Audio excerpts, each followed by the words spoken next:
दरम्यान महाराष्ट्राला हादरवून सोडणाऱ्या बीडमधील संतोष देशमुख हत्या प्रकरणाच्या सुनावणीला आजपासून प्रत्यक्ष सुरुवात झाली आहे। बीडच्या केजमधील सत्र न्यायालयात ही आज पहिली सुनावणी पार पडली। यावेळी सुरक्षेच्या कारणास्तव आरोपींना व्हिडिओ कॉन्फरन्सिंगद्वारे हजर करण्यात आलं, तर संतोष देशमुखांचे भाऊ धनंजय देशमुख स्वतः उपस्थित होते।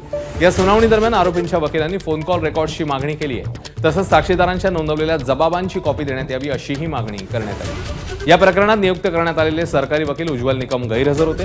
त्यांच्या अनुपस्थितीत ॲडव्होकेट बाळासाहेब कोल्हेंनी सरकारी पक्षाची बाजू मांडली, तर आरोपी वाल्मिक कराडने आपला वकील बदलला। आजच्या सुनावणीनंतर आता या प्रकरणाची पुढची सुनावणी ही 26 मार्चला होणार आहे।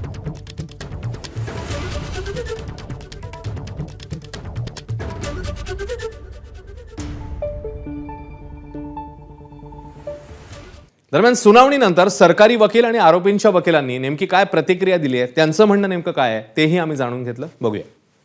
आरोपींना व्हीसीच्या द्वारे हजर करण्यात आलं। आरोपीच्या वकिलांनी 3 अर्ज वेगवेगळे दिलेले आहेत, त्यांना काही कागदांच्या नकला पाहिजे आहेत। त्याच्यावर माझं म्हणणं दाखल करण्यासाठी आम्ही वेळ मागितलेला आहे आणि कोर्टाने आम्हाला तो वेळ दिलेला आहे। पुढील तारीख 26/3 दिलेली आहे। चार्जशीटमध्ये काही कागद आहेत ते त्यांना बंद पाकिटात असलेले काही कागद त्यांना ते फोडून पाहिजेत, तर त्याच्यावर माझं म्हणणं देण्यासाठी कोर्टाने आम्ही वेळ मागितला, कोर्टाने वेळ दिलेला आहे। पुढील सुनावणी 26/3ला। चार्ज फ्रेम झालेला नाही अजून, ह्या अर्जावर डिसाईड व्हायचं आहे, मग पुढची स्टेप।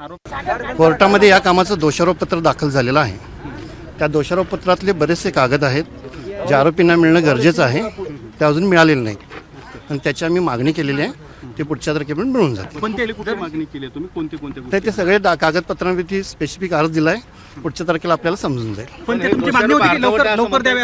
अर्धवट नाही, काही कागदपत्र नाही, काही कागदपत्र कोर्टाच्या मूळ फाईलमध्ये आहेत, ते आरोपींना उपलब्ध झालेलं नाही। सोबत देणं गरजेचं होतं नाही, ते काही म्हणजे जबाब असतात की जे कॉन्फिडेन्शियल असतात, ते मेहरबान कोर्टासमोरच ओपन होतं।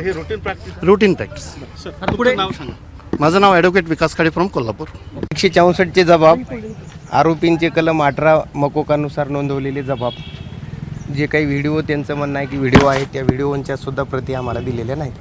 कोर्टाने तुम्हाला सांगितलं की तो तुमचा अधिकार आहे, तुम्हाला ते सगळं भेटल्याशिवाय कोर्टाने नाही, तो कायद्याप्रमाणेच आमचा अधिकार आहे। आता पुढच्या 26 तारखेच्या आत तुम्हाला कागदपत्र मिळणं अपेक्षित नाही, आम्हाला मिळणं अपेक्षित होतं, पण त्यांनी 26ला देऊ असं कोर्टामध्ये स्टेटमेंट केलेलं आहे। प्रत्येक कागदपत्र दिले का नाही याबद्दलचा शे मागण्यासाठी सुद्धा वेळ मागितला। हां, त्यांनी शे देण्यासाठी वेळ मागितलाय। एबीपी माझा, उघडा डोळे बघा नीट।